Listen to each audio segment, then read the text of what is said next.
के विकास क्रम को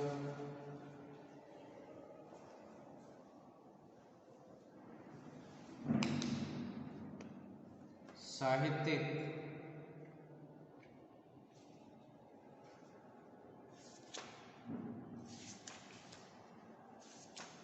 महत्व की दृष्टि से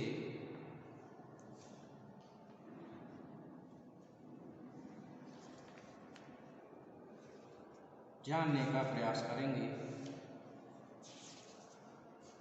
कि अवधी भाषा का क्या साहित्यिक अवदान रहा है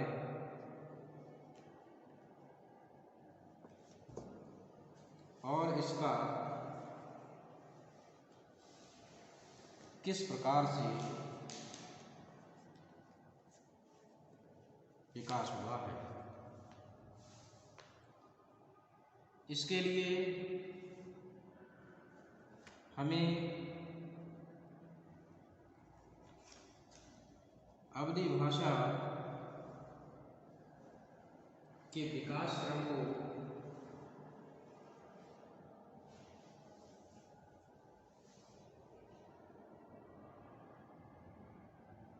जानना परम आवश्यक है।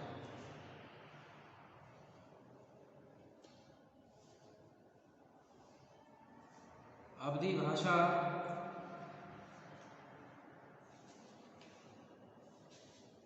के लिए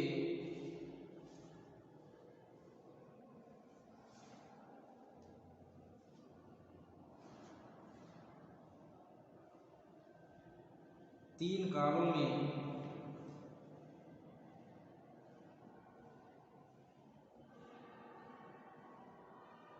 विभाजित किया गया है। नंबर 1 आदिकाल, नंबर 2 मध्यकाल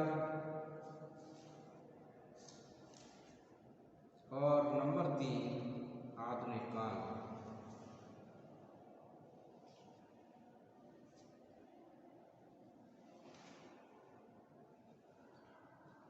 आदिकाल का समय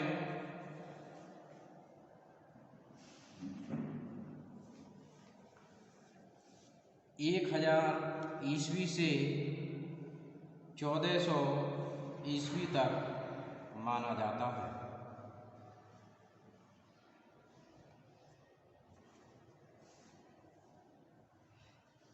यह अवधी भाषा का प्रारंभिक काल रहा है।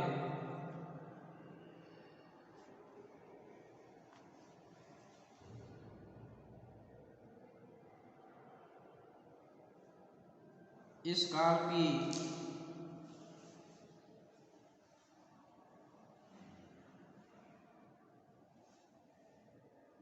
रचनाएं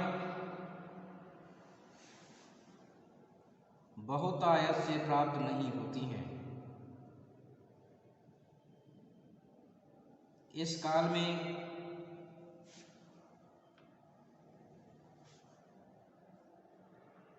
सन 1379 में मुल्ला दाऊद ने चंदायन नामक प्रेम काव्य लिखा।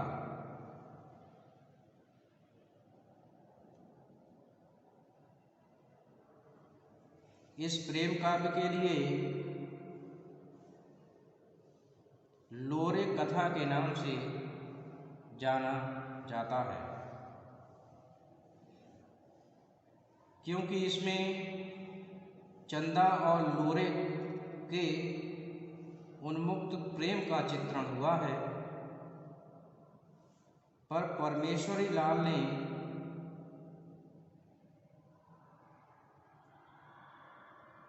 इसको चंदायन नाम से संपादित किया है। इसकी शैली भारतीय है, मसनवी शैली की छाप इस पर नहीं है। इसमें 5-5 चौपाइयों के बाद दोहा है। साथ ही इसमें कथा रूढ़ियों और उन परंपराओं का भी पालन हुआ है जो सूफी काव्य की विशेषताएं मानी जाती हैं। तो कुल मिलाकर आदिकाल अवधि का प्रारंभिक काल रहा है और इस काल में गिनी चुनी चंदायन जैसी रचनाएं प्राप्त होती हैं। इसके बाद अब हम बात करते हैं मध्यकाल की। तो मध्यकाल का समय 1400 ईस्वी से 1700 ईस्वी तक माना जाता है।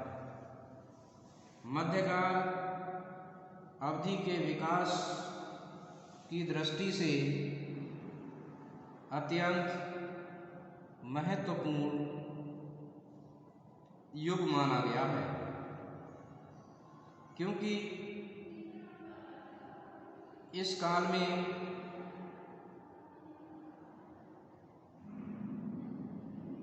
ईश्वर दास की सत्यवती कथा,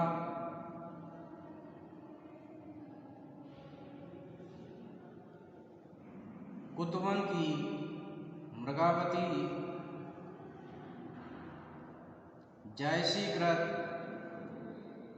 पद्मावत, मंझनकृत मधुमालती,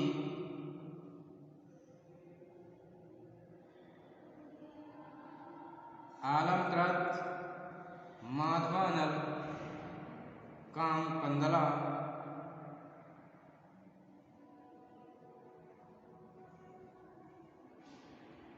उस्मानकृत चित्रावली, पुक्करकृत रसरतन, शेख नबी कृत ज्ञानदीप, नरपति व्यास कृत नल दमयंती जैसी अवधी भाषा में लिखी गई काव्य रचनाएं मानी जाती हैं। और इस काल की सर्वाधिक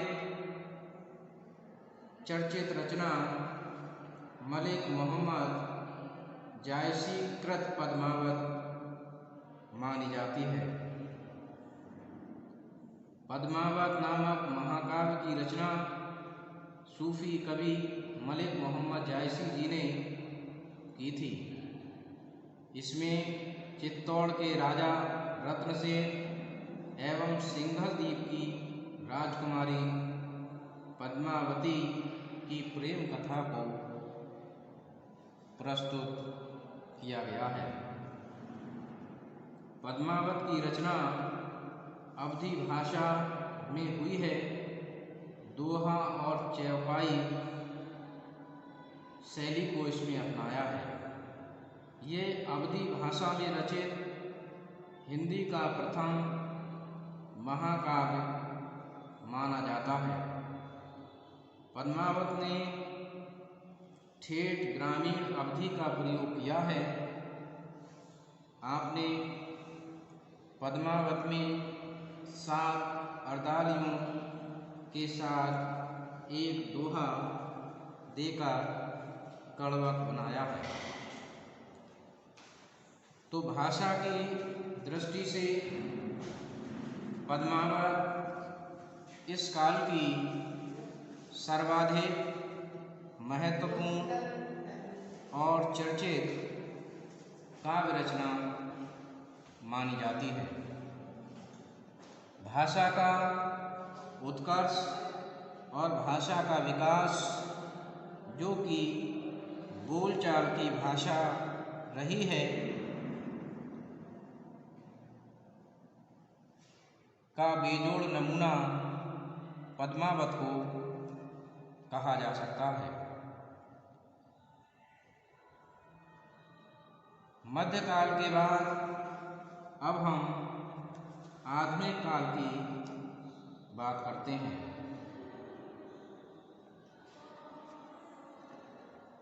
जितना विकास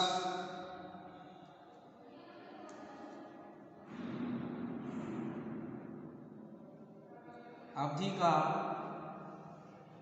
मध्यकाल में हुआ है,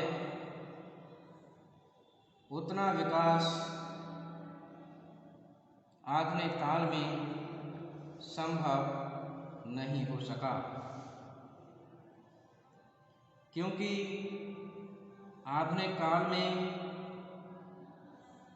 सन 1700 ईस्वी के बाद अवधी भाषा का ह्रास होने लगा।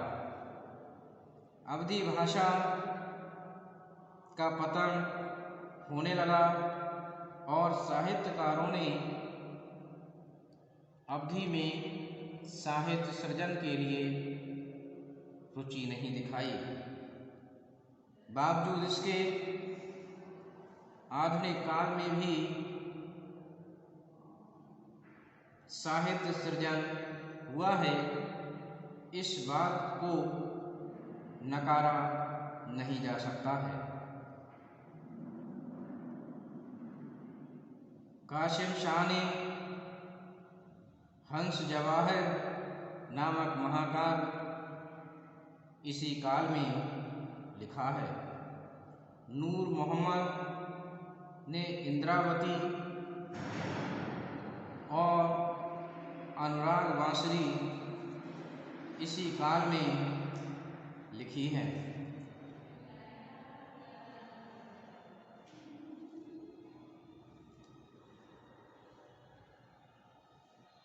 इस काल में शिवराम ने भक्ति जयमाल, भवानी शंकर ने बैताल पचीसी, नूरजहां, ख्वाजा अहमद ने आदि रचनाओं का सृजन कर इस परंपरा के लिए आगे बढ़ाया है। यह अलग बात है कि अवधि का जो विकास मध्यकाल में हुआ, वैसा विकास आधुनिक काल में संभव न हो सका। तो इस प्रकार से आज हमने इस अवधी भाषा को साहित्यिक महत्व की दृष्टि से विचार किया है। तो मैं समझता हूँ कि आपने इसको समझा होगा। धन्यवाद छात्र।